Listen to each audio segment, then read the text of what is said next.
Well, welcome to the Leadership Lounge. It's good to have you here again with us. We're really pleased to have Anna Hennell-James, as usual, on these last few podcasts, but also Nick Osborne. So welcome, Nick. It's great for you to join us. Thank you for having me today. Yeah. So Nick is the CEO of Maritime Academy Trust, and Anna said to us it would be great to have Nick on board. She obviously knows you quite well. And we're going to be exploring a bit about yourself and your leadership as CEO, but particularly looking and exploring creating a kind of strong culture within organisations. So just to help our listeners, Nick, tell us a little bit about you as a person, a bit about your life and the kind of your life journey so far. So I grew up in East London in a council estate in Bow and spent all my years just growing up there. So that's all I knew, really, and that's where my schooling was. And then I got really adventurous when I trained to be a teacher and crossed over the river to South London. So coming here today, it's like I'm going on holiday. Yeah, so obviously you've joined us here in well, it's not sunny Suffolk today, it's rather soggy Suffolk, and it's great for you to join us.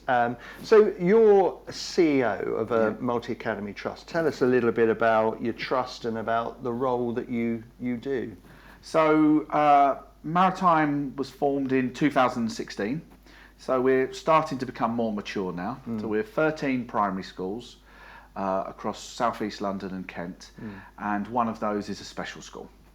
And I lead the trust, and that has changed every year since we've been formed. So when we first started, there was 4 schools in the trust, and that's grown to where we are now. So in year 1, I was a hotline, basically. We could afford me and the CFO, so I was just an expensive hotline for heads to ring up saying, we've got a problem with this, what do I do about this? To a point now where we've got teams that can support the schools. Yeah. And my job, and it's taken a while to get used to, because I love teaching and I loved curriculum, and I love problem solving, so getting stuck in when something goes wrong. And as that team's grown, there's other people to do that. So you go through a kind of mourning process as you step away. Yeah. And I'm over that now. And so my job is to kind of guide, support the teams, and then create the right atmosphere for them to work in, I'd say. Brilliant. And Nick, what was your leadership journey that got you from, obviously you went into teaching, to being CEO? I'm guessing you didn't go, I'm a class teacher, I'm a CEO. No, there was a few steps in between. But I did. I was a class teacher for sort of 9-10 years, and I'd been like a team leader as a class teacher, a phase leader, and I was part of SLT. And then one day I had a dream that I was a deputy head. So I thought, I'm going to apply to be a deputy head. So I always think, base your life on your dreams. And so I applied to become a deputy head, got that, sort of second or third attempt, got that. And then became a head of school under a federation, and then from there went on to be a head teacher. I took on a school that was satisfactory back then, and we had a couple of years later we had a really good Ofsted, and that's not like a brag, but unfortunately our life lives on Ofsted, so that opened further doors for me for the LA. So then I was asked to become an executive head, and for a school that was in trouble, ironically, to stop it becoming an academy. And that went really well, so a third school joined. But what I had to do is I had to constantly go back to the board every year, and they'd want papers and they'd want rationale why the federation, a partnership was good and how school A wasn't suffering, and it was a pain. So with one of the chairs of trustees, we investigated becoming a trust, which I thought would be a doddle. I thought the heads will run the schools, and I'm just going to sit back and guide them and coach them and mentor them, and that was a big mistake. So that's how it. So yeah, I got a job as a head, and then from then on, I never really had to apply for another job. They just sort of organically grew. Evolved. And being an executive head was really different. That was a good grounding to becoming a CEO, because in each of the 3 schools I had to have a different role depending on the head of school strengths. So in one school I would be kind of pace setting, In another, I would be kind of a coaching role, and in another, it would be about just trying to develop the head. So I got to see how you had to be different in the different roles, and that helped going into being a CEO, because you can't be a head teacher of every school in your trust. It's about creating the infrastructure that can support them. I love what you're talking about there. There's a dexterity that you're talking about, being able to morph and adjust depending what was needed, and that really is key, isn't it, for being an executive leader, whether that's executive head, whether that's CEO, just working out what's needed, which leadership strand part of my bow needs to be played at this point. I love that. And then my board did a really good job. They almost had an intervention with me, sat me down and said, Nick, you're not an executive head anymore, you're the CEO. And that was a big, in a good way, that was a kick, because it was like, no, I need to be doing the job differently.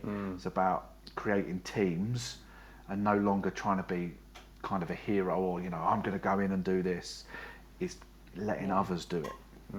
Yeah, because the temptation is to go in and like save everybody and do it and be the, you know, put your cape on and your pants on the outside and get in and do it. But and you get funny looks on the bus when you dress like that as well. So that was a reason I had to stop that. We probably just need to reassure our listeners that wearing the pants on the outside of your trousers is not a prerequisite for this kind of leadership.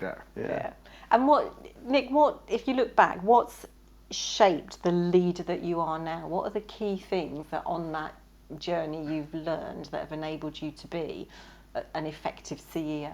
I think the biggest thing I did early on in my career was, I know it's going to sound weird, and not in a stalkery way, but watch others.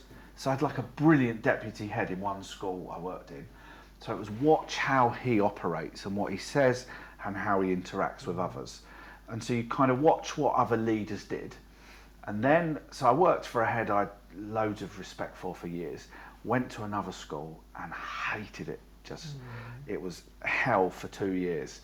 So that told me what I didn't want to be. As if I run a school, I'm never going to be like what this. Not to do. And there were downsides early on in your first headship, because you're so keen on not being this. So I was micromanaged within an inch of my life, and I went too far the other way. So I think leadership is about that pendulum, going back and trying to narrow how far you go along that.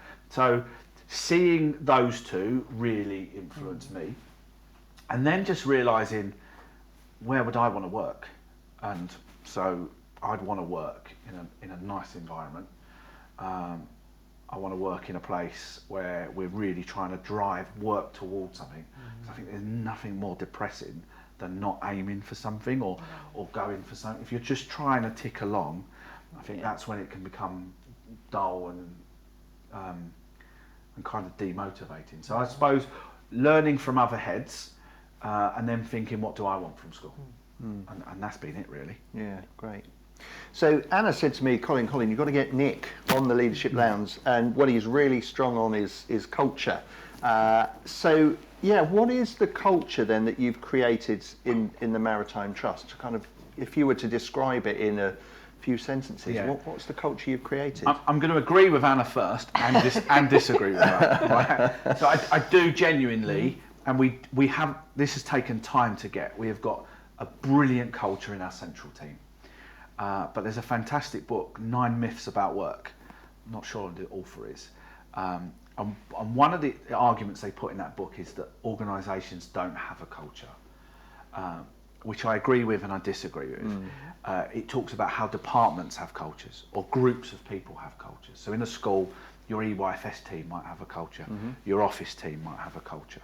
And that's made me think a lot. And so I'd say in our central team, we merged 2 trusts a few years back during COVID, and the culture wasn't great post-merger. So we did a lot of work to try and onboard staff and get people to work together.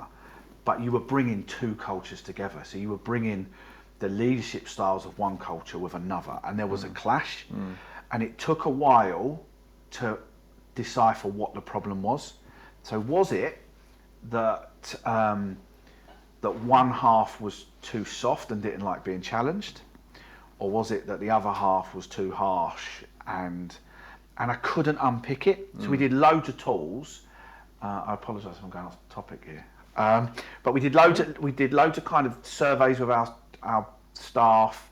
We had one-to-ones. We put systems in place to try and unpick it. Yeah. And my working hypothesis at the time was that in our finance department, our biggest issue was that I had the loveliest CFO before, but he wasn't brilliant guy, great at his job, but didn't like challenging people. And that we had a new CFO stepping up, and to my kind of old staff, they just don't like being held to account, because the other side coming in seemed happy. And then it took about a year, maybe 18 months, for the psychological safety to really be built, for then the other side that we appeared happy to really say what they felt. And then it was only then, when it got really messy and unpicked, we could move forward, because we knew what the issue was. So then it was about trying to get the right people on the bus, because we did lots of work about how we should behave and what are our contracting with each other. We were trying to put systems in place, but you can't, at the end of the day, you can't change people's personalities. So sometimes you have to change the people. And then, so it was getting the right people on board. And then from then, our central team culture is fantastic. And it's just about, it's nothing amazing. We have kind of what we call maritime behaviours. And so we have about being adaptability, trust and supportiveness, and we have positivity as one of them. And everyone, you play the games, you have values or you have behaviours, and trying to remember them. And everyone in the trust thought humour was one of our behaviours, and it wasn't. But everyone said humour. They got positivity and humour. So we tried to not take ourselves too seriously, kind of no egos. The All Blacks allegedly have the sign above the changing room that says "No dickheads," and that's something we try and live by, and we use that a lot. So it's just a really engaging place to work. And then we do lots of things to try and get that. So some of the key things I'm pulling out there for our listeners, getting the right people on board. Absolutely. With the kind of ethos that you're after.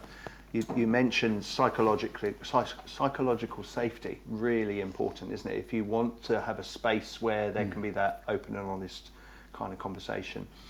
And I love the way you've then described humour wasn't one of the ones on our list, but it is something that's come out important. And I guess that links a bit to the psychological safety. You've got to be okay to not take yourself too seriously, have a bit of laugh at things, because that's creating a culture where underpinning that is we can have a laugh and have a chuckle with each other, because if we make mistakes or if things are funny, we need to be able to laugh at them and not take it too seriously. Be able to poke fun at yourself. Yeah. Have those incidental conversations. How's your weekend? What happened on telly last night? Just general holiday, just general simple conversations all the time. Yeah. And then I think that is really important. And then we put things in place to then try and help build it as well. So I got really cross with a member of staff. And I don't normally get cross, but every Tuesday we do games for half an hour. So because we've got a finance team and a HR team in different rooms, we do half an hour games, and we take turns sorting the games out. And one of our education team said, I don't think we should be doing games on a Tuesday when head teachers come in, because they'll see that we're playing. And I'm like, no. We're saying it's important. We're saying this isn't playing just because we've got to be bothered to do some work. This is about who we are, and we need to, these things we should happen. So I did get a bit cross at that point. But yes, we put things in like that, and we have like a termly jamboree, we call it, where it's sort of like a team day, so it'll be like staff meeting time but put together. So we'll have training, and we have kind of our Maritime awards with our silly little plastic Oscars. But the good thing about that is people nominate their colleagues, and then what we do is we'll email them directly and say, you've had 3 nominations, these are what your colleagues are saying about you, because that is really nice to get. So again, picking strands out there, that the games, the awards, the feedback to one another is about, at the root of that is getting to know each other as individuals and building deep connection and understanding of each other. That to me sounds like an important part of your culture, but also of creating culture, that when we understand each other and where we're coming from and who we are, and a sense of fun, a sense of play. You know, we particularly those working in schools, and we work, you know, with young children, how play is important to learn from, and yet we seem to forget that from adults. And again, work I do in training with adults, when we bring a sense of play into it, there can be some really quite deep learning when we play with each other and have fun together.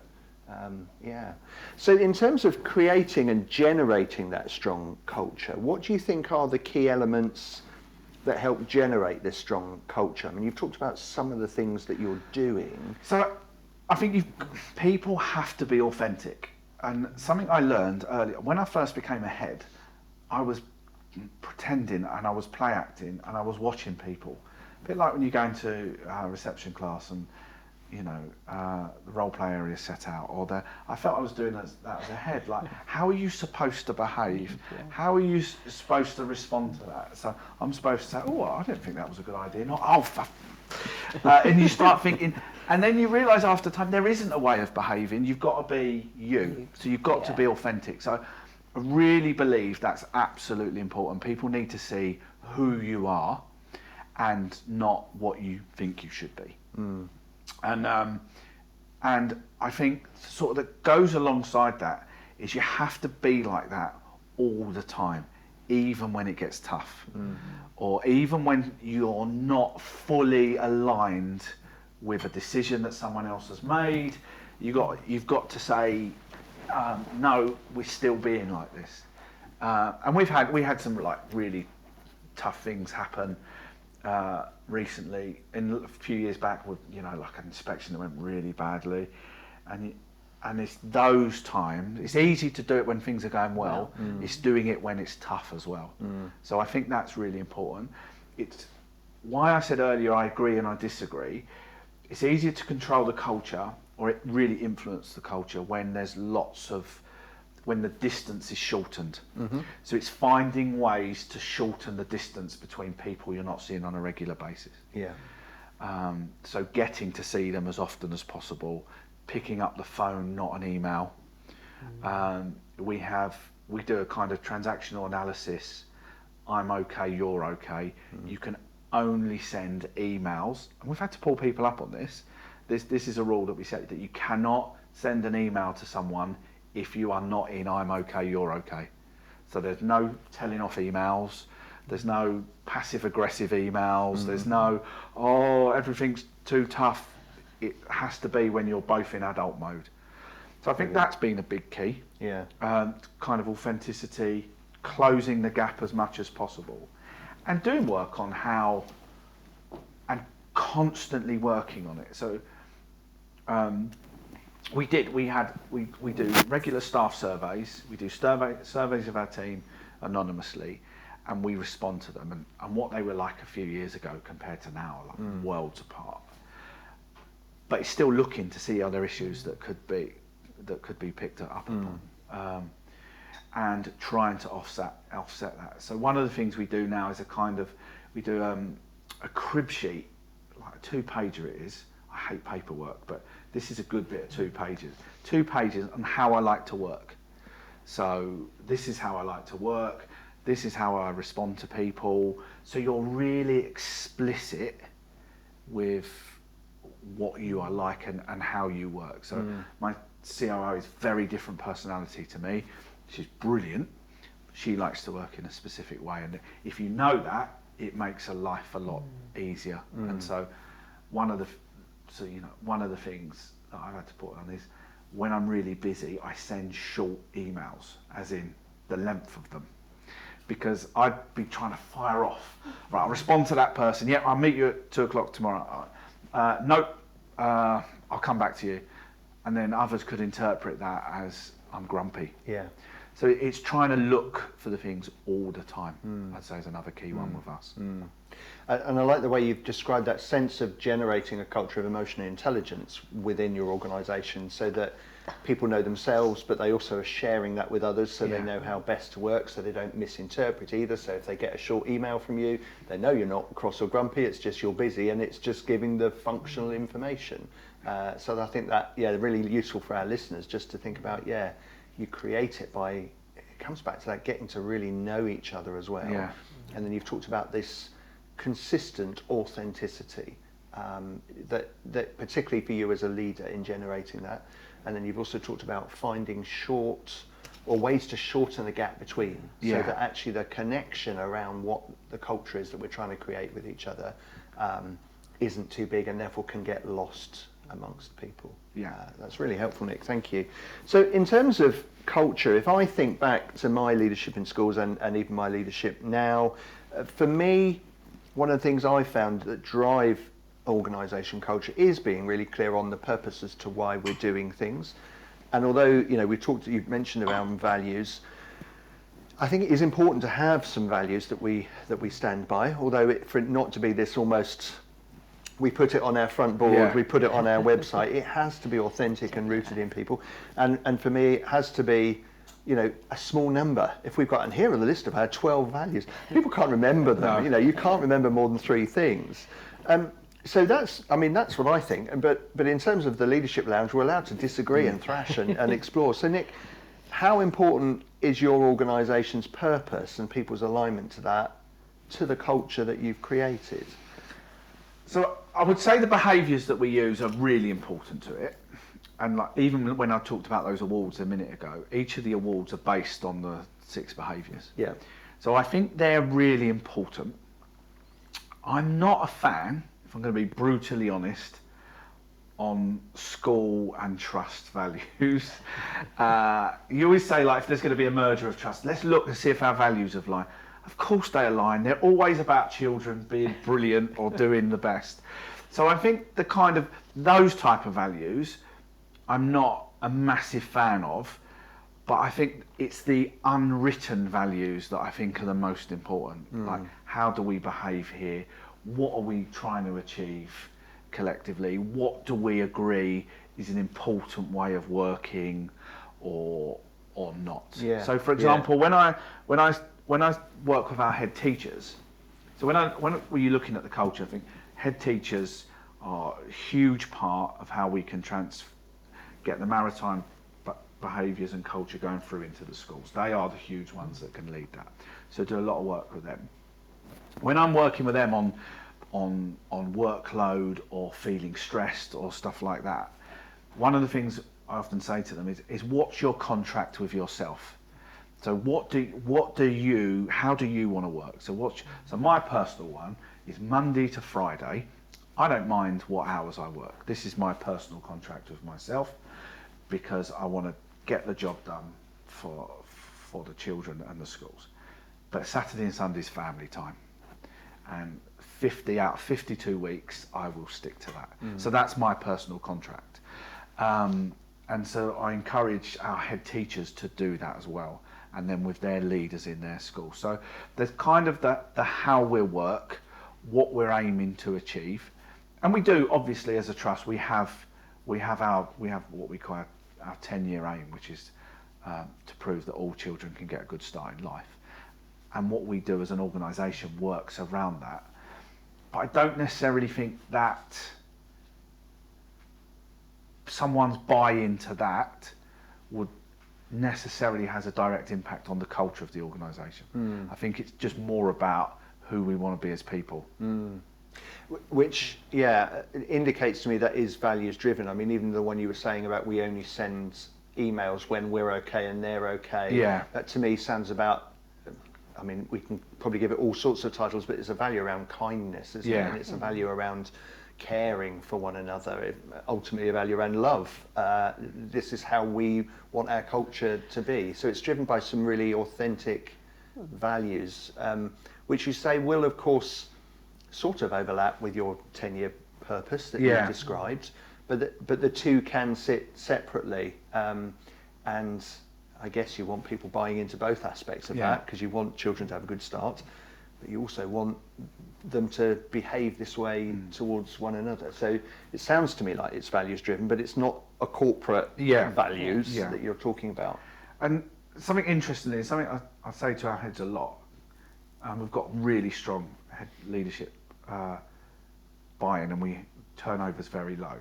But unfortunately, over the life of Maritime, we've had to part company with head teachers, and it's never been on Ofsteds or SATs results. And our inspections are good, they're all good now. It's always been values driven, it's been behaviours. It's been 2 heads that we've had to part company with. It's been because staff surveys, and we all get a staff survey, and it's the chance for someone to say, I'm not happy about this. But when there's an overwhelming message from staff saying, this is what is happening, then we've had to react, because we're like, that's not right. You can't treat people like that. Yeah, and actually it is about a consistency of everyone following those values and behaviours, isn't it? Because we can talk about what our behaviours are, what our culture is, but if it's not being lived, it's not always positive and smiley and fluffy. If it's not being lived, we have to take tough decisions, and we want people in that will live it. Yeah, great. And how do you get that alignment to what you're trying to achieve in terms of actually living the behaviours that people have signed up to? I mean, obviously, I guess at one extreme, if people aren't doing that, as you say, you part company. But when somebody is new to Maritime, and this might be a different way of working for them, how do you get them on board with that, buying into it, and then living it in the same way that everybody else is? So it's different depending on how close they are to the central team. And so if it's someone coming in the central team role, and there's about 30 of us, then it's so much easier. So we, as part of their inductions, they'll spend their first couple of weeks just meeting people, just experiencing the culture. So just living it, interacting with people. How do you work? This is how we move around. This is how we, seeing how people are in the day job and how everyone interacts. So we deliberately spend 2 weeks doing that. We have the kind of, this is how each of us like working. We've put systems in place, regular one-to-ones. We have what we call skip meetings as well, twice a year, where you skip someone in seniority. So we're not massive on hierarchy, and that's been a big thing in our organisation, but we will skip the person who we're line managing, so we get to speak to people below them hierarchy wise. So and there's systems that help breed the culture, but they're not the culture. It's just how we interact and how we are and what we celebrate. With people that are further afield, so if it's a head teacher or an assistant head or staff within the school, that's much harder. So how we try to do it is drive through. Something I always ask our head teachers is, who sets the culture in the school? And I'll say you'll have a big impact on that, but you're not the only one that sets the culture. It might be a really powerful TA. It might be someone in the office. I think the Sean Archer work in the Happiness Advantage, it wasn't in that, it was in something else. He said that the person who sets the mood in a meeting isn't the most senior, it's the most expressive. And they've done loads of studies on that. So, right, who's making sure that you're really expressively positive today? So we'll try and work through our head teachers, and we will try and refer back and be deliberate in the behaviours whenever we can. So when we've got our leadership days once a month, when we're praising people, when we're talking about things that have gone well, we're talking about adaptability, supportiveness and trust. We're saying that this is what we're like. Because people, they're always watching, they're like little kids, aren't they? They want to know what are the rules around here, the unwritten rules. So it's trying to be as explicit at that as possible. And having, and one final one I'd say, is a lot of our central team, as we've grown over the years, we can't afford everyone to be full time. So we have very flexible working, but we have staff that work for the Trust Central and for their own schools. So they might be teaching and learning lead, there might be someone that works with EYFS. They're also knowing that they are key people, because they're sometimes, a class teacher might not have any interaction with you other than through emails or newsletters or maybe a video that's sent out or a visit to the school, but they're the people that they'll see. So it's how do we make sure that their behaviours are working through, and how do we respond on more formal things like peer reviews and stuff like that? How are we behaving in that? And that has to be deliberate, because that's sometimes that might be only something they see with Maritime. So I say it depends on how close they are to centre. Brilliant. So one of the books around culture is Daniel Coyle's Culture Codes, and I'm picking out some of his key elements that he saw as in successful organisations with strong and good cultures were some of the things you've mentioned already. So safety and vulnerability were two of them, chemistry, communication and leadership. So pulling out some of those, so the safety and the vulnerability, and you mentioned psychological safety early on, how important is it then in creating that safe space where people can be vulnerable? I think that is the most fundamental one. And I think I often struggle with that one, is not with being vulnerable. I'm more than happy to say I'm worried about this or this. That's how we met, wasn't it? Doing a presentation and standing up saying we mucked all this up. But what I do worry about is, do people think I'm incompetent because I overshare the worries, or I might have got that wrong. So it's trying, I think as a leader, you're worried about coming across as really competent whilst still showing you're vulnerable. And I read the Culture Code a few years back, purely by mistake. My chair of trustees had been saying, you need to read the founder's mentality, you need to read the founder's mentality. We had the board meeting coming up where we were going to discuss it. I hadn't looked at the previous minutes, and I picked up the Culture Code thinking that was the book. And I read it and I was like, this is brilliant. Went to the meeting, talked the complete wrong thing. But It was great book club. it was the best. It was the best muck up ever. And I think you're absolutely right about the psychological safety. And one of the things we do now that stem from that, I think was it the Pixar that he talks about in the book about picking things apart to make them better. And building a strong culture isn't fluffy, we all hug a tree. It is being nice, it is caring, it's being a good person, but that enables you to have difficult conversations as well, in a nice way, so they're not as difficult. So one thing we've done, which really helps with the vulnerability and takes some of it away, is we pre-mortem so much now. So if we've got a project coming up, so recently we were doing home visits in all our schools from nursery to year 6. We'd get a home visit at the beginning of the year. Now previously we would, optimism bias, would have been like, oh, we'll do this, we'll turn up, this will happen.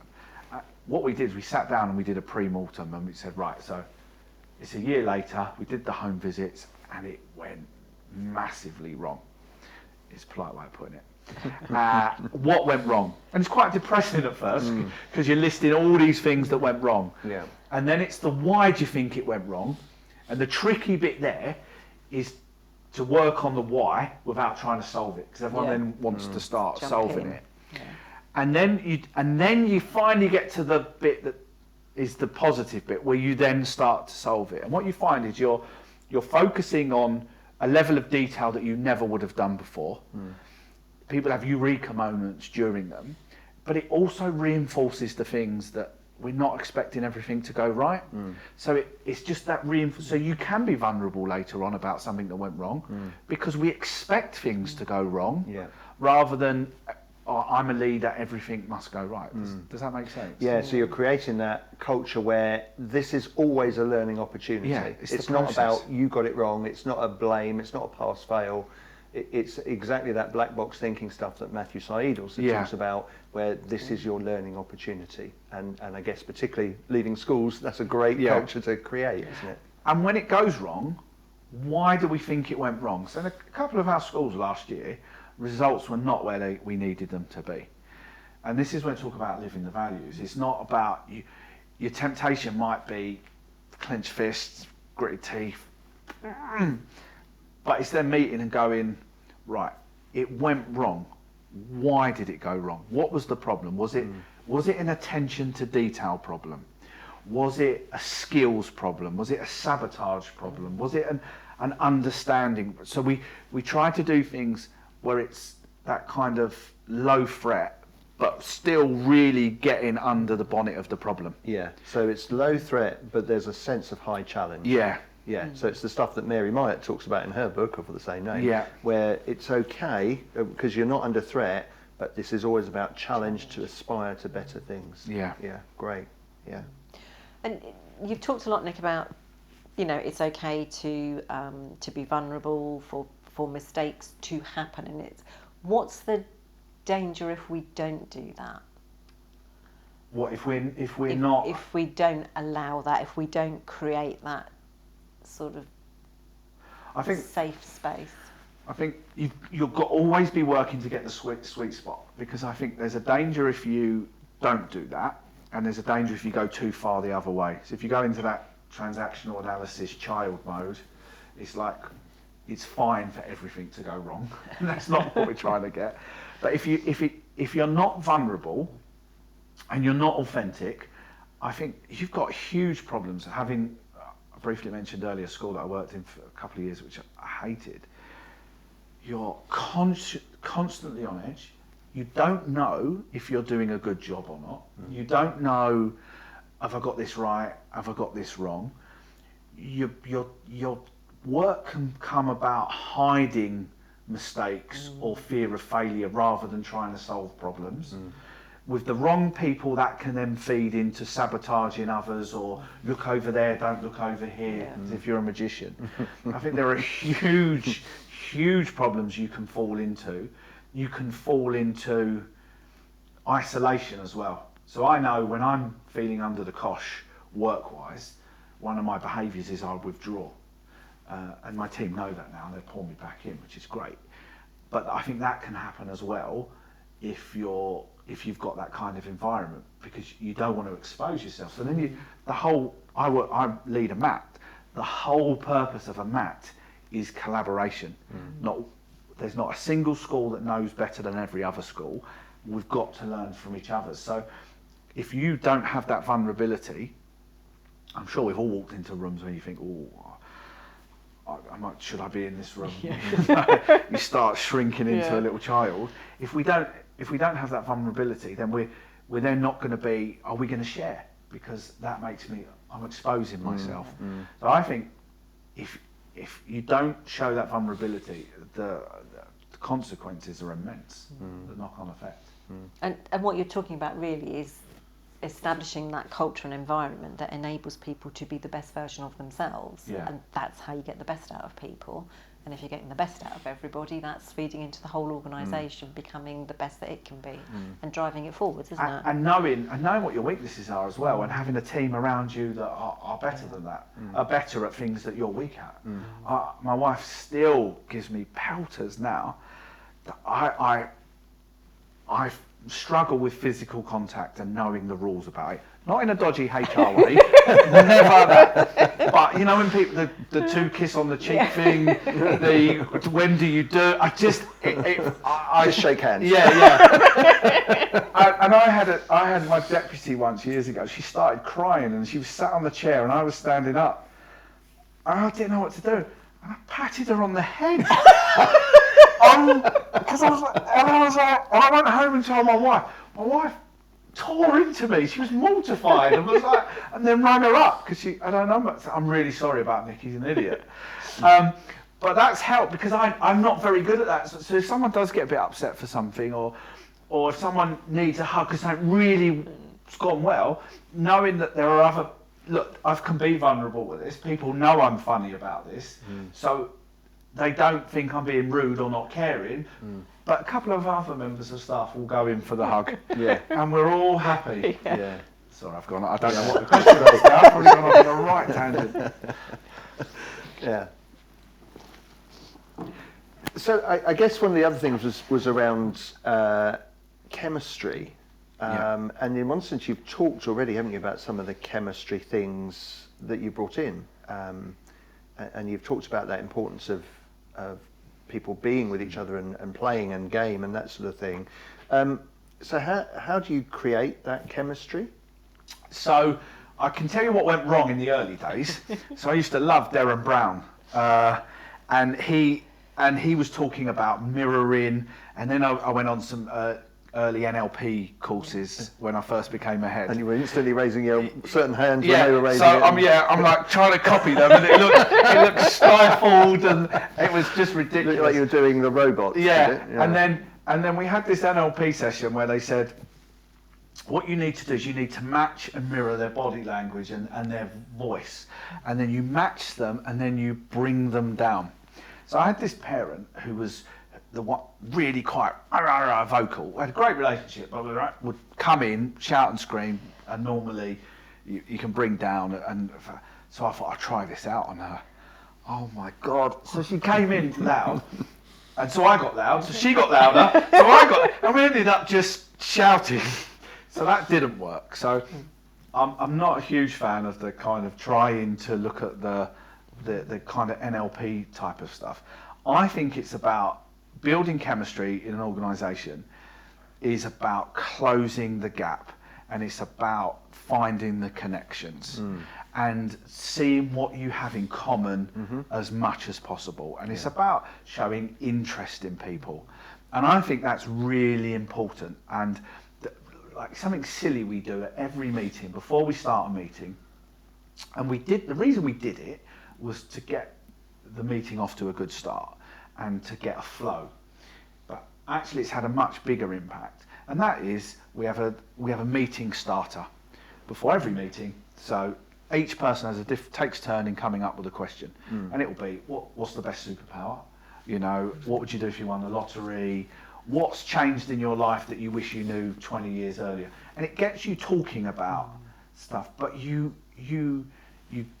have a commonality, you're talking about stuff, you're listening to each other, you're closing down those barriers. And so I think that's how you make chemistry. And what worries me at the moment with society in general is we just constantly focusing on, and I get why people do it, but we're constantly focusing on why we're different. And there's this group here, and there's this group here, and this group are going to get together, and not about what we've got in common. So for me, that's it. It's about showing interest in people and trying to shorten the distance as much as possible. Yeah, I love what you brought there. It's about this authentic connection, isn't it? Isn't it just trying to some technique? It's about that authentic connection. So I wonder, for me, again, as a coach, listening is really key. And so Daniel Coyle talks about that. He said there's listening in equal measure in these strong organisations where there's rich culture. Stephen Covey talks about listening to understand, which is a key part of coaching, I think a really important part of leadership as well. So how important is listening in this authentic connection that you're talking about? Yes, it's something that we practiced, and I don't know where we got it from, but we started to practice because I think what you've got to fight against is conversation tennis. But person A's finished talking and person B's waiting for their next bit to follow up. Yeah. And when we work with our leaders, we have to listen. And my deputy's much better at it than I am. So he'll listen and he'll say, that's what they really said. And I'm oblivious. I'm like, no, they said this. He's like, no, but they meant this. So it's trying to listen. So something we actively have practiced is we give each other 5 minutes. You're just going to talk for 5 minutes on what's on your mind work-wise. And I'm not allowed to talk. I'm not allowed to interject. I've got to sit on my hands. And that's really hard the first few times you do it, because you want to help, you want to support, you want to, you want to share something you did. But actually, when a lot of people, if you're talking to your head teachers and you go in, they've got a challenge they're trying to face. You might be trying to empathise that you did it 4 years ago or 8 years ago. They don't care.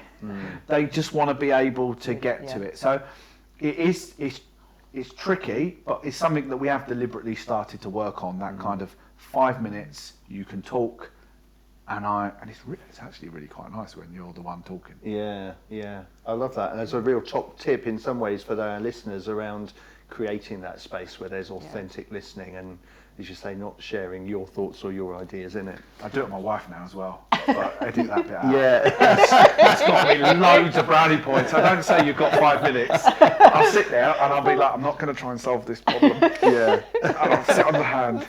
But it's remembering that all the time, isn't it, with our close personal I'm not relationships as trying to well. solve it. Just- Yeah.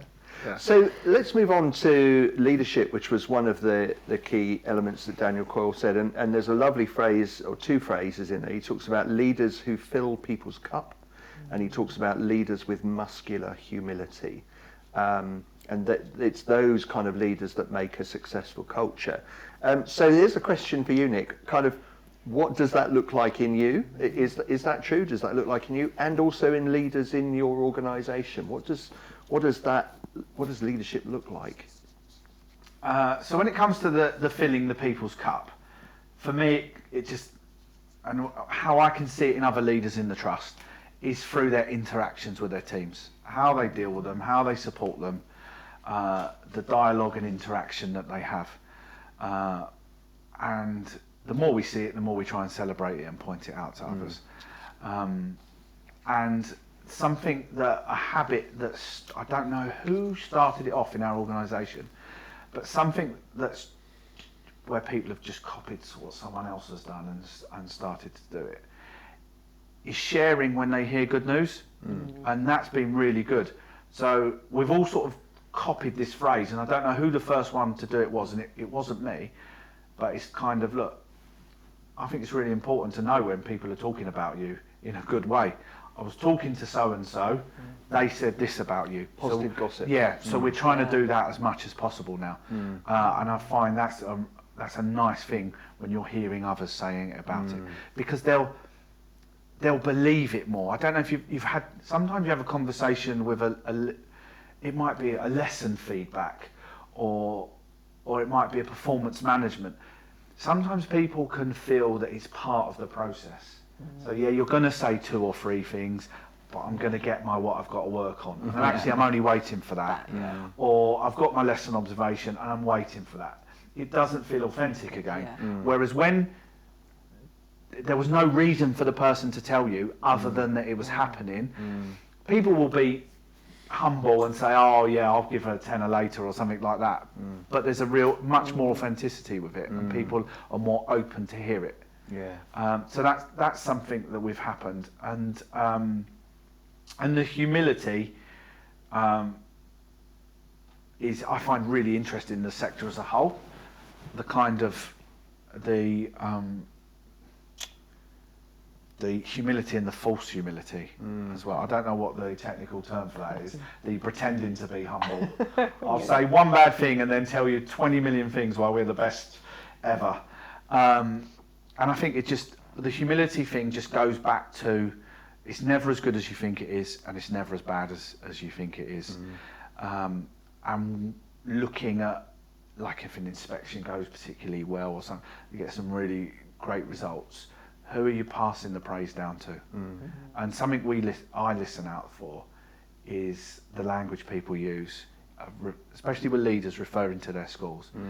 I get nervous when I hear I and my a lot. My school or I, and who's using the we and our school. Yeah, brilliant. And within your culture, Nick, how do you, I suppose, stop that happening? How do you stop that humility deteriorating and ego taking over? And because we probably all encounter people who believe it all sits in them, it's all down to them. How do you challenge it or stop that developing in the first place?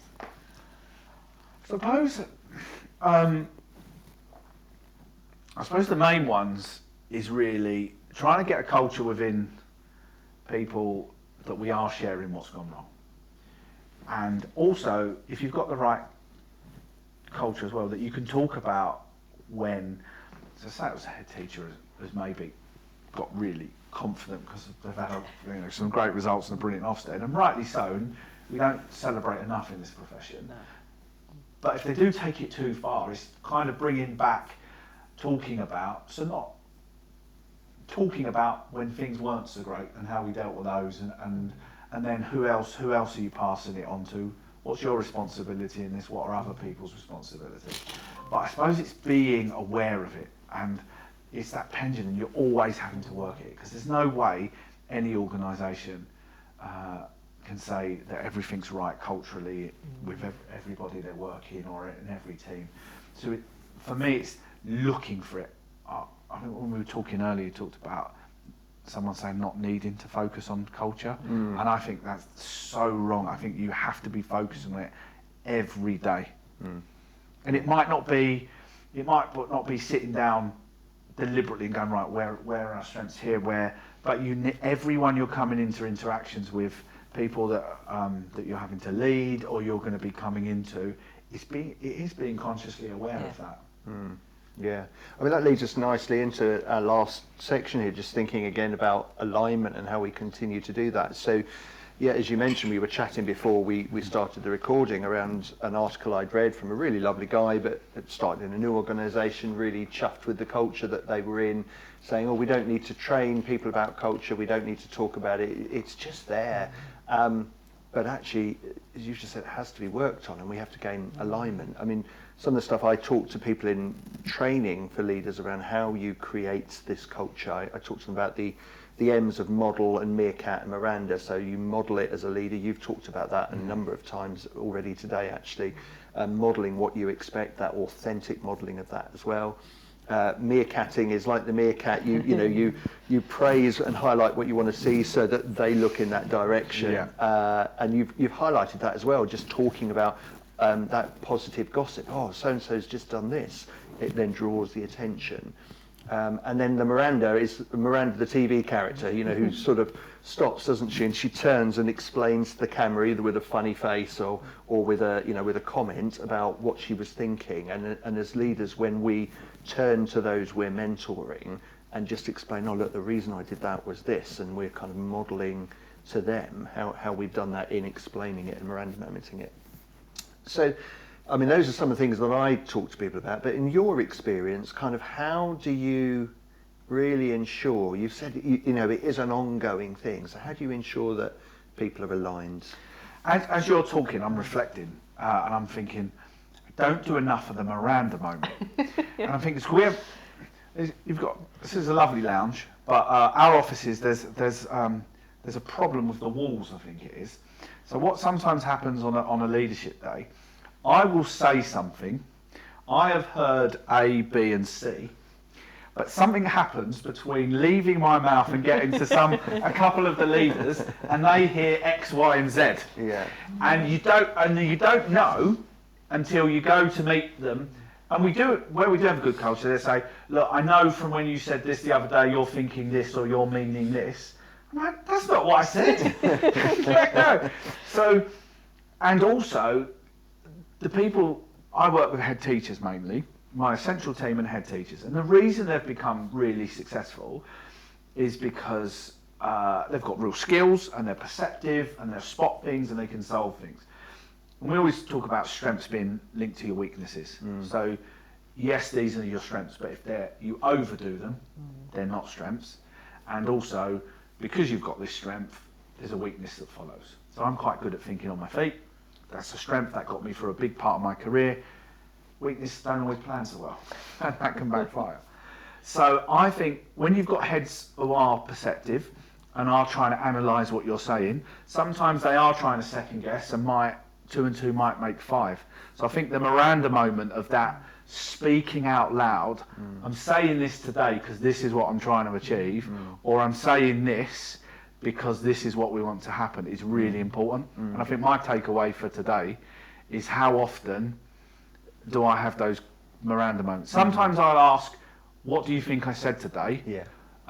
And so sometimes I'll do that, or sometimes I'll say, I am not saying this, if I can see an obvious miscommunication. So I was talking about, with our heads a while back, around the structure I'd like to see Maritime adopting in a few years' time. So I was saying, like, when Matthew, the deputy, retires, we won't replace him. We'll probably go to this model. We're going to work towards that over the next few years.